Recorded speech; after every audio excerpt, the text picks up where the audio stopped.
வாசக தோழமைகளுக்கு வணக்கம். ஓநாய் குல சின்னம் ஜியாங் ரோங். தமிழில் சி மோகன். அத்தியாயம் 17. போர் குதிரைகளின் படுகொலை குறித்த வழக்கில் உயரதிகாரிகள் இறுதி நடவடிக்கை எடுத்திருந்தனர். எல்லாவித உற்பத்திகளுக்கும் பொறுப்பேற்றிருந்த உல்ஜிக்கு நிர்வாக ரீதியான தகுதி இழப்பு அறிவிக்கப்பட்டிருந்தது. ஒருங்கிணைந்த 3 அமைப்புகளின் தலைமையில் இருந்து அவர் நீக்கப்பட்டு அடிமட்ட பிரிவில் கடினமான உடல் உழைப்பு அவருக்கு அளிக்கப்பட்டிருந்தது. அதுபோன்ற நிர்வாக ரீதியான தகுதி இழப்புகள் மேய்ப்பாளர்களான பட்டு லாசுருங் மற்றும் இருவருக்கும் அறிவிக்கப்பட்டிருந்தது. அது தவிர பாபோ சுங்காய்க்கு தலைவர்கள் குழுவின் தலைமை பொறுப்பு அளிக்கப்பட்டிருந்ததோடு கூடுதலாக உற்பத்தி மற்றும் எல்லாவித புரட்சிகர செயல்பாடுகளின் பொறுப்பும் அளிக்கப்பட்டது. பாபோ சுங்காயும் ஜாங் ஜியோனும் உல்ஜியோடு சேர்ந்து கால்நடை குழுமத்துக்கு சென்றனர். கலாச்சார புரட்சிக்கு முன்னதாக கால்நடை குழுமத்தில், அதாவது கால்நடை பிரிவில்தான் உல்ஜி பணியாற்றினார். அப்போது அவர் அடிமட்டங்களில்தான் தன்னுடைய நேரத்தை போக்குவது வழக்கம். அங்கு செய்யப்பட வேண்டிய எல்லா வேலைகளையும் அவர் அவருடைய பணியாக இல்லாவிட்டாலும் எவ்வித கௌரவமும் பார்க்காமல் இழுத்து போட்டு கொண்டு செய்வார். அதனால் இப்போது நடந்திருப்பதில் அவருடைய கௌரவமோ செல்வாக்கோ பாதிக்கப்பட்டிருப்பதாக அவர் நினைக்கவில்லை. ஆனால் அவருடைய இப்போதைய பயணம் வழக்கமான வேகத்தை விட பாதியளவு வேகத்தில்தான் நடந்தது. அவர் ஒரு கிழட்டு வெண்குதிரையில் சவாரி செய்தார். அது பின் இளவேநீர் கால குளிரால் பாதிக்கப்பட்டு இருந்தது. ஜாங் தன்னுடைய வேகமான குதிரையை உல்ஜிக்கு தர விரும்பினான். ஆனால் உல்ஜி அதை ஏற்க மறுத்ததோடு நேரத்தை வீணாக்காமல் அவனுடைய குதிரைகள் விரைந்து செல்லும்படியாக ஜாங்கை வற்புறுத்தினாள். ஆனால் அவருடன் செல்வதையே அவன் விரும்பினான். பில்ஜியின் குடிலில் உல்ஜி தங்கப்போவதை அறிந்து அவன் மனம் ஆறுதலும் சந்தோஷமும் அடைந்தது. உல்ஜியின் விசேஷமான குதிரையில், அதாவது வெல்வெட் தன்மையோடு கூடிய அருமையான தோல் கொண்ட மஞ்சள் குதிரையில் பாபோ சுங்காய் அதிகாரி சவாரி செய்தார். உல்ஜிக்கு நெருக்கமாக வருவதற்காக அவர் அடிக்கடி கடிவாளத்தை இறுக்கி பிடிக்க வேண்டியிருந்தது. குதிரையும் அவ்வப்போது தன் வேகத்தை குறைத்து அதன் முந்தைய எஜமானரின் முழங்காலை தன்னுடைய மூக்கால் தேய்த்து கொண்டு சோகமாக கனைத்தது. உங்களை தலைவர்கள் குழுவிலேயே வைத்திருக்க என்னால் முடிந்தவரை முயற்சி செய்தேன் என்றார் பாவோ. கால்நடைகள் வளர்ப்பு பற்றி எனக்கு எதுவுமே தெரியாது. விவசாய கிராமங்களை உருவாக்குவதில்தான் என் காலம் கழிந்தது. ஆனால் என்னுடைய மேலதிகாரிகள் இந்த பரந்துபட்ட புல்நில பொறுப்பை என்னிடம் ஒப்படைத்திருக்கிறார்கள். குதிரையை வேகமாக செலுத்த அவர் தொடர்ந்து எடுத்துக்கொண்ட முயற்சியில் உல்ஜியின் நெற்றி முத்து முத்தாக வியர்த்துவிட்டிருந்தது. ஒரு கிள குதிரையில் பயணம் செய்வது சவாரி செய்பவருக்கும் சரி, குதிரைக்கும் சரி, மிகவும் சிரமமானது. அவருக்கு உதவும் வகையில் ஜாங் தன்னுடைய சாட்டையால் உல்ஜியின் குதிரையை அடித்தான். ஆனால் உல்ஜி அக்குதிரையின் தலையை தட்டி கொடுத்து அதை அமைதிப்படுத்தினார். அவர்கள் செய்தது சரிதான் என்றார் உல்ஜி. அவர்கள் இது ஒரு உற்பத்தி பிரச்சனையை தவிர அரசியல் பிரச்சனை இல்லை என்றுதானே சொல்கிறார்கள். அந்த சம்பவம் பரவலான தாக்கத்தை ஏற்படுத்தியிருக்கிறது. அவர்கள் என்னை தண்டிக்காவிட்டால் மற்ற இடங்களில் அவர்களுக்கு பிரச்சனை ஏற்படும். 1 வருடத்துக்கும் மேலாக நான் இங்கு இருப்பதால் கால்நடைகளுக்கான புல் நிலத்தை சமாளிப்பது ஒரு விவசாய சமூகத்தை சமாளிப்பதை விடவும் மிகவும் கடினமானது என்பது எனக்கு தெரியும். இன்னொரு பெரிய சம்பவம் நடந்தால் நானும் ரொம்ப நாள் இதில் நீடிக்க முடியாது. உங்களை 2வது உற்பத்தி குழுமத்துக்குத்தான் அனுப்ப வேண்டும் என நான் தான் வலியுறுத்தினேன். கால்நடைகளை வளர்ப்பதில் உங்களுக்கு உள்ள அறிவு எனக்கும் கொஞ்சம் சுலபமாக இருக்கும். மேலும் நீங்கள் பில்ஜியோடு தங்கப் போகிறீர்கள் என்று கேள்விப்பட்ட பொழுது எனக்கு மிகவும் நிம்மதியாக இருந்தது. உல்ஜியின் முகம் பிரகாசித்தது. மேய்ச்சலுக்கான புதிய புல்நிலத்துக்கு 2வது குழுமம் செல்ல புரட்சிகர குழு அனுமதியளித்து விட்டதா? ஆம், பில்ஜியின் பொறுப்பில் அந்த நடவடிக்கையை மேற்கொள்ளவும் குழும தலைமை அலுவலகம் எனக்கு உத்தரவிட்டிருக்கிறது. எப்போது செல்வது, அதன் தலைமை அலுவலகத்தை எப்படி அமைப்பது, பொறுப்புகளை எப்படி பிரித்து அளிப்பது போன்றவற்றையும் அவரே முடிவு செய்வார். மிகவும் தொலைவில் இருக்கிறது. ஓநாய்கள் அதிகம் இருக்கின்றன. கொசு தொல்லை அதிகம். போதுமான வசதிகள் இல்லை போன்ற ஆட்சேபனைகள் எழுந்தன. ஏதாவது விபரீதம் நடந்தால் அதற்கு நானே பொறுப்பு என்றும் தெரிவிக்கப்பட்டது. அதனால்தான் உங்களோடு நான் அங்கு செல்ல முடிவெடுத்தேன். அங்கு மருத்துவ கூடம், கம்பளிக்கான சேமிப்பு கிடங்கு, தற்காலிக தலைமை அலுவலகம், மலைகளுக்கு ஊடாகச் செல்லும் சில பாதைகள் போன்றவற்றை உருவாக்க நான் கட்டுமான பிரிவையும் கூட்டிக் கொண்டு போக வேண்டும். உல்ஜியின் முகம் மேலும் பிரகாசித்தது. அவருடைய எண்ணங்கள் வேறெங்கோ இருப்பது போல் தோன்றியது. பாவோ மேலும் தொடர்ந்தார். இதற்கான பெறுமதி உங்களுக்கு கிடைக்கும். உங்களுடைய இந்த தொலைநோக்கு பார்வைக்கான பெறுமதி எல்லா குழுமங்களுமே மேய்ச்சல் நிலம் குறைவாக இருப்பதாக புகார்கள் தெரிவிக்கின்றன. புதிய புல்நிலத்தை உருவாக்காமல் நிர்ணயிக்கப்பட்ட புதிய அளவை எவராலும் நிறைவேற்ற முடியவில்லை. ஆட்டுக்குட்டிகளால் இப்போதைக்கு புதிய மேய்ச்சல் நிலத்துக்கு நகர முடியாது. அவை இன்னும் கொஞ்சம் வளர வேண்டும். அடுத்த சில நாட்களுக்கான உங்களுடைய திட்டங்கள் என்ன? ஓநாய் வேட்டைக்காக சிறந்த வேட்டைக்காரர்களை தேர்ந்தெடுத்து துல்லியமாக சுடும் பயிற்சியை அவர்களுக்கு அளிக்கப் போகிறேன். வெடிமருந்தை கூடுதலாக தர வேண்டும் என நான் ஏற்கனவே கேட்டிருக்கிறேன். ஊலான் புலாக்கை ஓநாய்களிடமிருந்து விடுவிக்கும் வரை நான் ஓயவே மாட்டேன். கடந்த 10 ஆண்டுகளில் ஏற்பட்ட கால்நடை இழப்புகள் பற்றி நான் சமீபத்தில் ஒரு அறிக்கையில் படித்தேன். பாதிக்கும் மேற்பட்ட இழப்புகள் ஓநாய்களால் ஏற்பட்டவை. பனிப்புயல், வறட்சி, நோய் ஆகியவை இணைந்து ஏற்படுத்திய இழப்புகளை விட ஓநாய்கள் ஏற்படுத்தியது அதிகம். கால்நடைகளின் தொகையை அதிகரிக்க 2 வழிகள்தான் இருக்கின்றன. ஓநாய்களை ஒழித்து கட்டுவது மற்றும் மேய்ச்சலுக்கான புதிய நிலங்களை உருவாக்குவது. நீங்கள் தவறு செய்கிறீர்கள் என்றார் உல்ஜி. ஆம், இழப்புகளுக்கு ஓநாய்கள் பொறுப்புதான். ஆனால் நீங்கள் அவற்றை அழித்துவிட்டால் அந்த இழப்பினால் ஏற்படும் பெரும் விபரீதங்கள் பெரும் துன்பத்தில் கொண்டு போய்விடும். பாபு மேல்நோக்கி வானத்தை பார்த்தார். நீங்களும் பில்ஜியும் மேலும் சில வயதான மேய்ப்பர்களும் எப்போதுமே ஓநாய்களின் பக்கம்தான் இருக்கிறீர்கள் என மக்கள் சொல்ல கேட்டிருக்கிறேன். நீங்கள் என்ன சொல்ல விரும்புகிறீர்களோ சொல்லுங்கள், கவலைப்பட வேண்டாம். உல்ஜி தொண்டையை சரி செய்து கொண்டார். கவலையா? நான் மேய்ச்சல் நிலத்தை பற்றித்தான் கவலைப்படுகிறேன். எங்களுடைய மூதாதையர்களால் எங்களுக்கு அளிக்கப்பட்ட நிலம் அழிவதை பார்த்து கொண்டிருக்க என்னால் முடியாது. பல வருடங்களாக நான் ஓநாய்கள் பற்றி மக்களிடம் சொல்லிக் கொண்டு வருகிறேன். அதை தான் நிறுத்தப் போவதும் இல்லை. மேய்ச்சல் நிலத்துக்கான பொறுப்பை 10 ஆண்டுகளுக்கும் மேலாக நான் ஏற்றுக்கொண்டு இருக்கிறேன். மேலும் 20 ஆண்டுகளுக்கும் மேலாக கால்நடைகளின் தொகையை கவனித்து வருகிறேன். மற்ற கால்நடை வளர்ப்பு குழுமங்களை விடவும் 2 மடங்கு ஆடு மாடுகளை நாங்கள் வழங்கியிருக்கிறோம். மேய்ச்சல் நிலம்தான் கால்நடை வளர்ப்புக்கு ஆதாரம் என்பதால் அதை பாதுகாப்பதுதான் எங்களுடைய முக்கியமான கடமை. அது ஒரு கடினமான வேலை. புல்மேயும் விலங்குகளின் எண்ணிக்கையை கட்டுப்பாட்டில் வைத்திருக்க வேண்டும். குறிப்பாக குதிரைகள், ஆடு மாடுகள் அசை போடுபவை. அதனால் அவை இரவு நேரங்களில் மேய்வதில்லை. ஆனால் குதிரைகள் தின்பதை ஒருபோதும் நிறுத்துவது இல்லை. அவை கொழுத்தும் ஆரோக்கியமானதாகவும் இருக்க அது அவசியம். ஒரு வருடத்திற்கு ஒரு ஆட்டுக்கு 20 ஏக்கர் புல் தேவை என்றால் குதிரைக்கு 200 வேண்டும். மேலும் அவற்றின் குளம்புகள் மேய்ச்சல் நிலத்தை துவம்சம் செய்து விடுகின்றன. கோடையில் அதிகமான மழை பெய்வதால் புல்வெள் வேகமாக வளர்கிறது. ஆனால் வருடத்தின் பிற காலங்களில் மாதத்துக்கு ஒரு முறை எங்கள் மந்தைகளை ஓட்டி கொண்டு போக வேண்டும். மாடுகளும் மேய்ச்சல் நிலத்தின் மீது கடுமையான விளைவுகளை ஏற்படுத்துபவையே. அவற்றிடம் காணப்படும் பெரிய பிரச்சனை அவை ஒவ்வொரு இரவும் ஒன்றாக சேர்ந்து வீடு திரும்புவதுதான். அவற்றின் எடையும் கனமான குளம்புகளும் நிலத்தை கீறிவிடுகின்றன. அதனால் அவற்றை அடிக்கடி ஓட்டி கொண்டு போகாவிட்டால் குடில்களை சுற்றிய 1 மைல் தூரத்திற்கு மண் குழிகளை தவிர வேறு எதுவும் இருக்காது. இவற்றோடு ஆடுகளும் சேர்ந்து கொள்ளும் பொழுது கேட்கவே வேண்டாம். நாங்கள் அடிக்கடி மந்தையிடத்தை மாற்றாவிட்டால் அடிப்படை முகாமுக்கு அருகில் 1 மைல் தூரத்திற்கு எதுவுமே முளைக்காது. நாங்கள் நாடோடிகளாக வாழ்வதன் மூலம் நிலம் தன்னை ஆஸ்வாதப்படுத்திக் கொள்கிறது. கனமான குளம்புகளும் அதிகப்படியான விலங்கு தொகையும் தான் அதனுடைய முக்கிய எதிரிகள். பாபு உன்னிப்பாக கேட்டுக்கொண்டிருப்பதை கவனித்த உல்ஜி மேலும் தொடர்ந்தார். ஓநாய்களை கொல்வதை கணிசமாக குறைத்துக் கொள்வதுதான் மேய்ச்சல் நிலத்தை பாதுகாப்பதற்கான வழி. மேய்ச்சல் நிலத்தில் பல மோசமான விலங்குகள் இருக்கின்றன. அவற்றில் அணில்கள், முயல்கள், மர்மோட்டுகள் மற்றும் மான்கள் பெரும் சேதத்தை விளைவிக்கின்றன. ஓநாய்களே அவற்றின் எதிரிகளாகவும் இருந்து அவற்றை ஒரு கட்டுக்குள் வைத்திருக்கின்றன. மேய்ச்சல் நிலத்தை பாதுகாப்பதன் மூலம் இயற்கை பேரழிவுகளில் இருந்து எங்களை தற்காத்து கொள்ளும் திறனும் கூடியிருக்கிறது. உதாரணத்திற்கு பனிப்புயல்களை எடுத்துக்கொள்ளலாம்.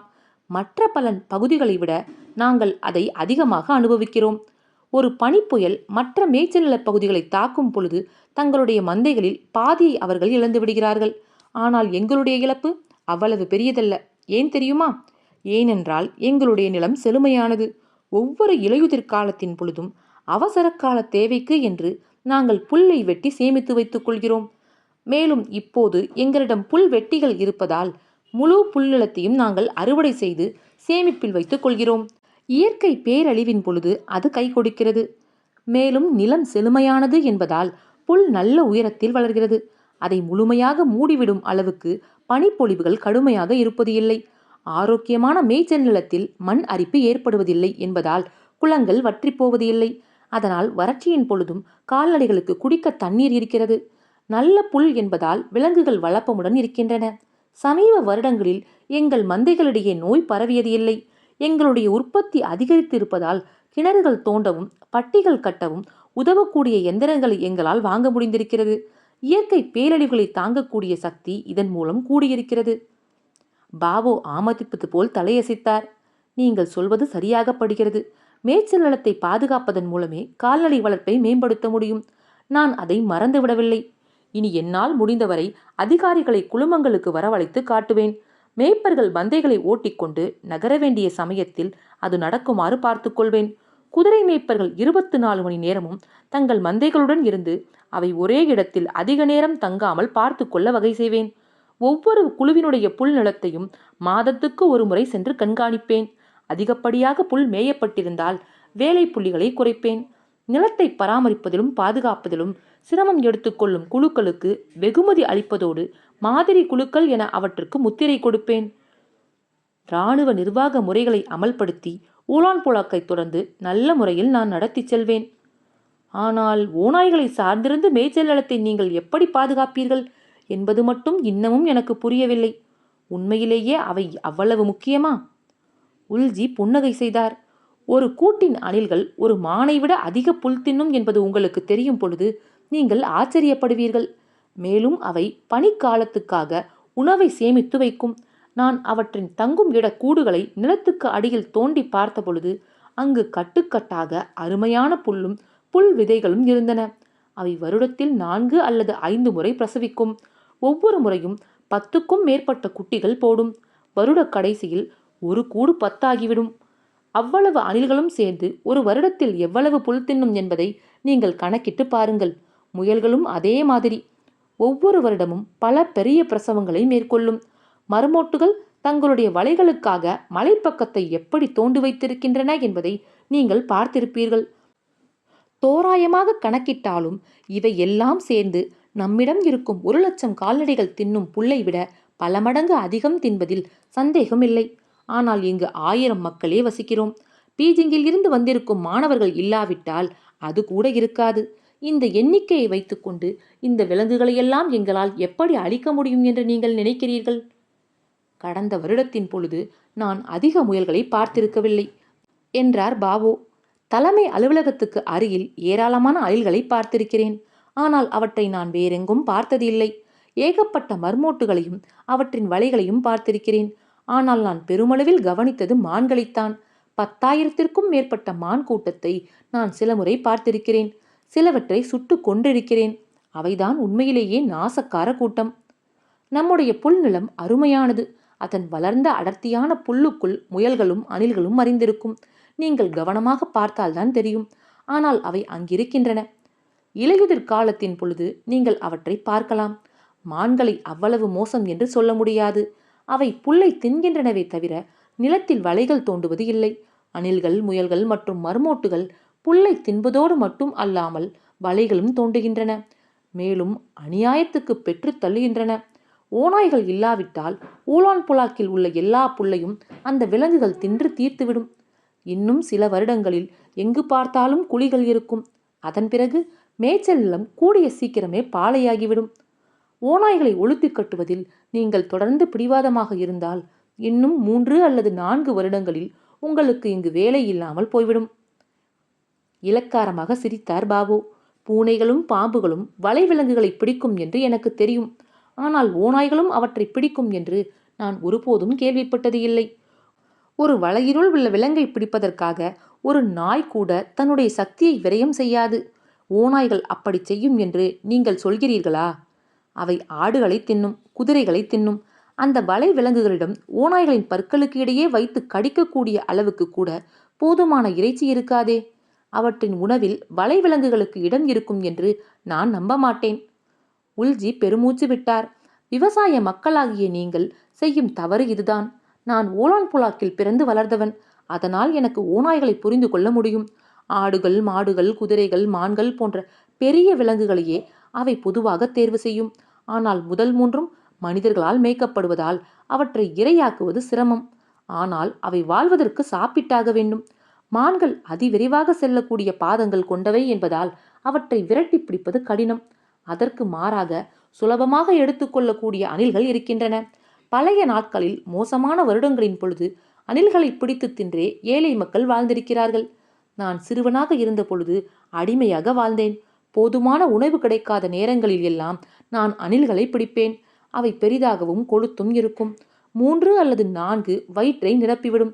நீங்கள் உடனடியாக சாப்பிடாதவற்றின் தோலை உரித்துவிட்டு இறைச்சியை காய வைத்தால் அடுத்த வேளைக்கான ருசியான உணவாக அது இருக்கும். உங்களுக்கு நம்பிக்கை இல்லாவிட்டால் நான் சிலவற்றை பிடித்து ஒரு நாள் உங்களுக்கு வாட்டித் தருகிறேன். எவ்வளவு மென்மையான இறைச்சி என்பதை நீங்கள் அறிவீர்கள். செங்கிஸ்கான் கூட அணில் கறி சாப்பிட்டிருக்கிறார். அவர்களுக்கு இடையேயான உரையாடலை ஈடுபாட்டுடன் கேட்டுக்கொண்டிருந்த ஜாங் தன்னுடைய அபிப்பிராயங்களை தெரிவிக்க வேண்டிய அவசியத்தை உணர்ந்தான். நான் 2 வருடங்களாக குதிரைகளை மேய்த்து வருகிறேன். ஓநாய்கள் அணில்களை பிடிப்பதை நான் பார்த்திருக்கிறேன். நாய்களை விடவும் அவை திறமையாக அதை செய்கின்றன. பெண் ஓநாய்களுக்கும் அவற்றின் குட்டிகளுக்கும் அணில்கள் மிகவும் பிடித்தமான உணவு.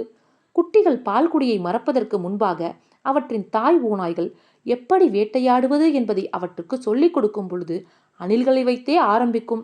பிரசவித்த குட்டிகள் மிகவும் சின்னதாக இருக்கும் பொழுது தாய் ஓநாய்கள் மற்ற ஓநாய்களோடு வேட்டையில் கலந்து கொள்வது இல்லை. மேலும் மனிதர்களுக்கு பயந்து அவர்களுடைய குடியிருப்புகளில் இருந்து எவ்வளவு தூரம் தள்ளி வைத்திருக்க முடியுமோ அவ்வளவு தள்ளித்தான் தன் குட்டிகளை குகைகளில் வைத்து காத்துக்கொள்கின்றன. அந்த இடங்களில் கால்நடைகள் இருப்பது இல்லை என்பதால் அவை எதை சாப்பிடும்? எப்போதாவது இறைச்சியையும் எலும்புகளையும் வெற்றிகரமான வேட்டைக்கு பின்பு மூத்த ஓநாய்கள் கொண்டு வந்து தரும் என்றாலும் அவை அணில்களையும் மர்மோட்டுகளையும் சாப்பிட்டே உயிர் வாழ்கின்றன. இன்னும் இருக்கிறது என்றார் உல்ஜி. ஓநாய்கள் இல்லாவிட்டால் நாங்களும் எங்களுடைய கால்நடைகளும் இயற்கை சீற்றத்தின் பொழுது மிக மோசமான நெருக்கடிகளுக்கு ஆளாகிவிடுவோம். 100 அல்லது 200 ஆண்டுகளுக்குள் ஏற்பட்ட மிக மோசமான பனிப்புயலின் பொழுது எங்களுடைய கால்நடைகளின் எண்ணிக்கை அபரிமிதமாக இருந்தது. பிறகு பனி உருக்கிய பொழுது இறந்து போன ஆடு மாடுகளின் சடலங்கள் குவிந்து கிடந்தன. அவை கூடிய சீக்கிரம் அழுகிவிடும். அவை புதைக்கப்படாவிட்டால் தொற்று நோயால் பாதிக்கும் மேற்பட்ட விலங்குகளும் மனிதர்களும் இறந்து விடுவார்கள். ஆனால் ஓநாய்கள் கண்மூடி கண் திறப்பதற்குள் சரளங்களை காலி செய்துவிடும். எங்களை சுற்றி ஓநாய்கள் இருந்து கொண்டிருக்கும் வரை கொள்ளை நோய் எங்களை அண்டாது. ஊலான் புலாக்கில் ஒருபோதும் கொள்ளை நோய் ஏற்பட்டது இல்லை. பழைய நாட்களில் இங்கு யுத்தங்கள் நடந்த பொழுது யுத்த களத்தில் ஆயிரக்கணக்கான மனித மற்றும் மிருகங்களின் சரளங்கள் சிதறி கிடக்கும். அவற்றை அப்புறப்படுத்தியது யார்? ஓநாய்கள். ஓநாய்கள் மட்டும் இருந்திருக்காவிட்டால் மேய்ச்சல் நில மக்களை கொள்ளை நோய் என்றோ சூறையாடியிருக்கும் என்று பழைய காலத்தை சார்ந்தவர்கள் எங்களுக்கு சொல்லியிருக்கிறார்கள். நல்ல நீரும் அடர்ந்த புல்லும் கொண்ட இடமாக ஊலான் புலாக்கை வைத்துக் கொண்டிருப்பதற்காக நாங்கள் ஓநாய்களுக்கு நன்றி சொல்ல வேண்டும். ஒரு வார்த்தையும் பேசாமல் கேட்டுக்கொண்டிருந்தார் பாபு. 3 குதிரைகளும் ஒரு சரிவில் மேல் நோக்கி சென்றன. அவர்களுக்கு மேலாக வானில் பாடிக்கொண்டிருந்த பசும்புல் நில வானம்பாடிகள் கீழிறங்கி வளர்ந்த புல்லுக்குள் மூழ்கின. தரையில் இருந்த வானம்பாடிகள் நீல வான் நோக்கி தங்களுடைய சொந்த இசையை பாடியவாறே மேலெழுந்து சென்றன. இது என்ன ஒரு அற்புதமான காட்சி இல்லையா என்று வியந்தார் உல்ஜி. 1000 ஆண்டுகளுக்கு முன்னிருப்பது போல எவ்வித நாசமும் அடையாமல் அப்படியே இருக்கிறது. சீனாவிலேயே மிக அழகிய மேய்ச்சல் நிலம் இது. பல நூற்றாண்டுகளாக மனிதர்களும் ஓநாய்களும் இந்த இடத்தை நாசமடையாமல் போற்றி பாதுகாத்து வந்திருக்கிறார்கள். நம்முடைய கைகளால் இதற்கு எந்த வேதனையும் வந்துவிட அனுமதிக்க கூடாது. மாணவர்களாகிய எங்களுக்கு மேய்ச்சல் நிலம் பற்றியும் அதனுடைய ஓநாய்கள் பற்றியும் நாங்கள் தெரிந்து கொள்ளும் வகையில் நீங்கள் பாடம் எடுக்க ஏற்பாடு செய்ய வேண்டும் என்றான் ஜாங் ஜியோன். உல்ஜியின் முகம் இருண்டது. நான் அதிகாரியாக நீக்கப்பட்டு விட்டேன். எந்த ஒன்றையும் ஏற்பாடு செய்யும் அதிகாரம் எனக்கு இல்லை. மூத்த மேய்ப்பர்களிடம் இருந்து நீங்கள் கற்றுக்கொள்ள வேண்டியது அவசியம். எப்படியும் அவர்களுக்கு என்னை விட அதிகமாக தெரியும். அவர்கள் இன்னும் ஒரு மேட்டை கடந்த பிறகு கடைசியாக பாவோ பேசினார். உல்ஜி, மேய்ச்சல் நிலம் குறித்த உங்களுடைய ஆழமான உணர்வுகளை எவரும் மறுப்பதற்கு இல்லை. ஆனால் உங்களுடைய அரசியல்தான் உங்களுக்கு பிரச்சனை. கடந்த காலத்தில் நடந்த விஷயங்களை பற்றியே நீங்கள் பேசுகிறீர்கள். ஆனால் இது புது யுகம், சீனாவுக்கான அணுயுகம். இன்றைய தேவைகளை பழைய பாணி சிந்தனை முறைகளை கொண்டு அணுகுவது என்பது ஒரு பெரிய பிரச்சனை. நான் இந்த புல் நிலத்துக்கு வந்ததில் இருந்து தொடர்ந்து தீவிரமாக சிந்தித்து வருகிறேன். இதன் விஸ்தாரமானது தென் மூலையில் உள்ள ஒரு மாவட்டத்தின் ஒட்டுமொத்த பரப்பளவுக்கும் சமமானது. இதில் 1000 பேர் வசிப்பதானது எங்களுடைய ஒரு கிராமத்தின் மக்கள் தொகையை விட மிக குறைவு. இது அநியாயமான விரயம். கட்சிக்கும் தேசத்துக்கும் மகத்தான செல்வத்தை உருவாக்கும் வகையில் இந்த பின்தங்கிய பழமையான நாடோடி வாழ்க்கை முறைக்கு நாம் ஒரு முடிவு கட்டியாக வேண்டும். இது பற்றி அலசி ஆராய சில நாட்களுக்கு முன் நான் சிறு பயணம் மேற்கொண்டேன். நம்முடைய தென் பகுதியில் கருப்பு மண் கொண்ட ஒரு நிலப்பகுதியை பார்த்தேன். ஆயிரக்கணக்கான ஏக்கர் பரப்பு கொண்டது அது. அந்த இடத்தை நான் மண்வெட்டியால் தோண்டிய பொழுது அதன் மேல் பரப்பு மண் 2 அடி கனம் கொண்டதாக இருந்தது. இப்படியான அருமையான நிலத்தை ஆடுகள் மேய்வதற்காக வைத்திருப்பது என்பது வெட்கக்கேடானது. தலைமை அலுவலக கூட்டத்தின் பொழுது ஒரு விவசாய வல்லுநரிடம் இது பற்றி கேட்ட பொழுது அந்த நிலம் கோதுமை பயிரிடுவதற்கு மிகவும் சிறந்தது என்றார். மிகப்பெரிய அளவில் பயிர் நிலமாக்கும் திட்டத்தை மேற்கொள்ளாமல் சில 100 அல்லது 1000 2000 ஏக்கர் பரப்பில் மட்டும் பயிர் செய்வதால் அபாயம் ஒன்றும் ஏற்படாது. உல்ஜி ஏதும் பேசவில்லை. பாவோ தொடர்ந்தார். தண்ணீர் நிலவரம் பற்றியும் பார்த்தேன். அங்கு தண்ணீர் வர வைப்பதும் சுலபம். ஒரு கால்வாய் வெட்டி ஆற்றில் இருந்து அங்கு தண்ணீர் கொண்டு வந்து விடலாம். நம்மிடம் ஆடு மாடுகளின் உரம் ஏராளமானதாக இருப்பதால் அதுவே செழுமையை கூட்ட போதுமானது. நாம் அங்கு கோதுமைகளை பயிர் செய்தால் முதல் வருடத்தில் மஞ்சள் நதி பிராந்தியத்தில் 1 ஏக்கரில் விளைவிப்பதை விட நம்மால் அதிக விளைச்சலை தர முடியும் என்பதில் சந்தேகம் இல்லை. இதை நாம் தொடரும் பொழுது விவசாய உற்பத்தி கால்நடை உற்பத்தியை விட சில வருடங்களில் விஞ்சிவிடும். அது நிகழும் பொழுது நமக்கும் நம் விலங்குகளுக்கும் தேவையான உணவை நம்மால் வழங்க முடிவதோடு நாட்டின் பிற பகுதிகளுக்கும் நாம் விநியோகிக்க முடியும். நாட்டில் தானிய தட்டுப்பாடு நிலவுகிறது. என்னுடைய சொந்த ஊரில் மக்களுக்கு போதுமான உணவு இல்லை. ஒவ்வொரு வருடமும் சராசரியாக 3 மாதத்துக்கான உணவுப் பொருள் பற்றாக்குறை காணப்படுகிறது. பரிசோதனை முயற்சியாக அந்த கரு மண்ணில் நான் பயிர் செய்ய போகிறேன். அது வெற்றிகரமாக அமைந்துவிட்டால் பின் நாம் முழு வீச்சில் அதில் ஈடுபடலாம். தென் மூலையின் சில சமூகங்களில் மேய்ச்சல் நில பற்றாக்குறையால் கால்நடை வளர்ப்பை நிறுத்தப் போவதாக கேள்விப்பட்டேன். அவர்கள் பயிர் விளைச்சலில் ஈடுபட முடிவெடுத்திருக்கிறார்கள். மங்கோலிய உட்பகுதிகளின் எதிர்காலம் இனி இவ்வாறுதான் இருக்கப் போகிறது என நான் நினைக்கிறேன். உல்ஜியின் முகம் தொங்கிவிட்டது. அந்த நாள் வரப்போகிறது என்று எனக்கு தெரியும். கால்நடைகளின் அளவு நிர்ணயம் குறித்து உங்களை போன்றவர்கள் ஒருபோதும் யோசித்தது இல்லை. எண்ணிக்கையை அதிகரிக்குமாறு தொடர்ந்து எங்களை கட்டாயப்படுத்தி வருகிறீர்கள். இப்போது சகட்டு மேனிக்கு ஓநாய்களை கொல்ல கிளம்பியிருக்கிறீர்கள். புல் மறையும் நாளுக்காக காத்து கொண்டிருக்கிறீர்கள். பிறகு உங்கள் பயிர்களால் இந்த நிலத்தை மேலிடுவீர்கள். உங்களுடைய சொந்த மண்ணானது சில தலைமுறைகளுக்கு முன்பு வரை புல் நிலமாகத்தான் இருந்தது. அது பயிர் நிலமாக மாற்றப்பட்டது. ஒரு தலைமுறைக்கும் கொஞ்சம் முன்னால்தான். ஆனால் போதுமான தானியம் விளையவில்லை. நீங்கள் கவலைப்பட வேண்டாம் என்றார் பாவோ. என் சொந்த ஊரில் இருந்து நான் பாடம் கற்றுக்கொண்டிருக்கிறேன். உழுது பயிரிடக்கூடிய நிலத்துக்கும் அப்படி தோதில்லாத நிலத்துக்குமான வேறுபாட்டை நான் கண்டறிவேன். பயிர் அல்லது புல் என்ற ஒரு வழி பாதையை தேர்ந்தெடுப்பது தவறு. அதில் பாதி இதில் பாதி என்பதுதான் சரியானதாக இருக்கும். அருமையான புல்நிலம் பாதுகாக்கப்படவும் கால்நடைகள் அருமையாக வளர்க்கப்படவும் வேண்டிய எல்லா காரியங்களையும் நான் செய்வேன். கால்நடைகள் இல்லாமல் எப்படி நல்ல உரம் கிடைக்கும்? நல்ல உரம் இல்லாமல் தானிய உற்பத்தி எப்படி நடக்கும்? உல்ஜியின் முகம் கோபத்தில் மாறியது. விவசாயிகள் இங்கு வந்து இந்த நிலத்தை பார்த்த பின்பு உங்களால் அவர்களை கட்டுப்படுத்த முடியாது. உங்களுடைய தலைமுறையினர் எப்படியோ சமாளித்தாலும் அடுத்த தலைமுறையை எப்படி கட்டுப்படுத்த முடியும்? ஒவ்வொரு தலைமுறையும் அதன் விவகாரங்களை கவனித்துக் கொள்ளும். என்னுடைய அக்கறை அடுத்த தலைமுறை சார்ந்தது அல்ல என்றார் பாவோ. ஓநாய்களை வேட்டையாடி அழித்தொழிக்க இன்னமும் உங்களுக்கு திட்டம் இருக்கிறதா? இந்த வேட்டைக்கு ஆதரவளிக்காததான் உங்களுக்கு பெரும் சிக்கலை ஏற்படுத்தியிருக்கிறது. அதனால் நான் அந்த பாதையை தேர்ந்தெடுக்க மாட்டேன். ஓநாய்கள் இன்னொரு குதிரை மந்தையை படுகொலை செய்துவிட்டால் உங்கள் கதிதான் எனக்கும் ஏற்படும். தூரத்தில் அடிப்படை முகாமுக்கு மேலாக சிம்மினி புகை வெளிவந்து கொண்டிருப்பதை அவர்கள் பார்த்தார்கள். உங்களுக்கு ஒரு கிளர் குதிரையை கொடுத்து நம்மை மெதுவாக வரச் செய்து விட்டார்கள். பின் சாங் ஜியோன் பக்கமாக திரும்பிய பாபோ, நீ மந்தைக்கு திரும்பிச் சென்றதும் உல்ஜிக்கு ஒரு நல்ல குதிரையை பிடி. நான் சொன்னதாக பட்டுவிடம் சொல் என்றார். நாங்கள் குழுமத்துக்கு சென்றுவிட்டால் ஒரு மோசமான குதிரையில் உல்ஜி சவாரி செய்வதை ஒருவரும் அனுமதிக்க மாட்டோம் என்று பதிலளித்தான் சாங். எனக்கு செய்ய வேண்டிய காரியங்கள் இருப்பதால் நான் முன்னால் செல்கிறேன். நான் பில்ஜியின் குடிலில் உங்களுக்காக காத்திருப்பேன். நீங்கள் நிதானமாக வந்து சேருங்கள் என்றார் பாபோ. கடிவாளத்தை தளர்த்தி குதிரையில் பாய்ந்து சென்றார். ஜாங் அந்த கிழட்டு குதிரைக்கு பக்கமாக சென்றவாறே உல்ஜியிடம் பேசினான். பாபோ உங்களை நன்றாகவே நடத்துகிறார். தலைவர்கள் குழுவில் நீங்கள் தொடர்ந்து நீடிக்க வேண்டும் என அவர் வலியுறுத்தியதாக தலைமை அலுவலகத்தில் சொன்னார்கள். அவர் முன்னாள் இராணுவத்தில் இருந்தவர் என்பதால் அந்த பழக்கங்களும் குணாம்சமும் அவரிடம் வெளிப்படுகிறது. அதனால் நீங்கள் கோபப்பட வேண்டாம். அவர் எதை செய்தாலும் தீவிர முனைப்போடு செயல்படுபவர். விவசாயம் சம்பந்தப்பட்டு அவரை விஞ்சக்கூடியவர் எவரும் இல்லை. ஆனால் இங்கு அவர் இந்த மேய்ச்சல் நிலத்துக்கு ஆபத்து ஆனவர். உல்ஜி மிகவும் தீர்க்கமாக தெரிவித்தார். நான் முதலாக இங்கு வந்த பொழுது இது நடந்திருந்தால் அநேகமாக அவர் பக்கம்தான் நான் இருந்திருப்பேன். விவசாய கிராமங்களில் ஏராளமான மக்கள் பசியால் வாடிக்கொண்டிருக்கிறார்கள். அதனால் அவருடைய பார்வையை பல மாணவர்கள் ஆதரிக்கிறார்கள். ஆனால் இனியும் இந்த விஷயத்தை அந்த மாதிரி என்னால் பார்க்க முடியாது. உங்களுடைய பார்வைதான் தீர்க்கமானது. பெரிய உயிர்கள் சிறிய உயிர்கள் என்பதை விவசாய மக்களால் புரிந்து கொள்ள முடியாது.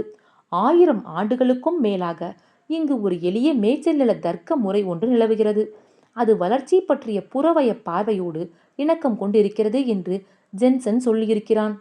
கியூங் அரச பரம்பரையில் முதல் 200 ஆண்டுகளின் பொழுது மஞ்சு ஆட்சியாளர்களின் மிக அருமையான கொள்கையை கொண்டிருந்ததாக அவன் நினைக்கிறான். அவர்கள் விவசாய பகுதிகளில் இருந்து மக்கள் அதிக அளவில் இடம்பெயர்வதை தடை செய்திருந்தார்கள். அதன் மூலம் மிக மோசமான விளைவுகள் ஏற்படும் என அவர்கள் நம்பினார்கள். மேய்ச்சல் நில தர்க்க முறை என்ற வார்த்தை பிரயோகமானது உல்ஜியின் மனதில் ஊடுருவிவிட்டிருந்தது. அதை நினைவில் பகிர்த்திக் கொள்வதற்காக 2 முறை சொல்லி பார்த்து கொண்டார். பிறகு அவர், ஆனால் பின்னர் வந்த வருடங்களில் அவர்களால் சீனாவில் இருந்து வந்த பெரும் மக்கள் தொகையை தடுக்கவில்லை. அதனால் வடக்கு பக்கமாக மேய்ச்சல் நிலம் சுருங்கியது. அதன் பிறகு மேற்கு பக்கமும் சுருங்கியது. பெரும் சுவருக்கு வடக்காக இது நடந்திருந்தால் பீஜிங்கின் கதி என்னவாகியிருக்கும்? குதிரைகள் ஒரு நீரூற்றில் தண்ணீர் குடித்தன. உல்ஜிக்கு ஒரு நல்ல குதிரையாக பார்க்க வேண்டும் என ஜாங் நினைத்து கொண்டான். ஓநாய் குலச்சின்னம் ஜியாங்ரோங். தமிழில் சி. மோகன். குரல் எவி மயிலா. அத்தியாயம் 17 நிறைவுற்றது.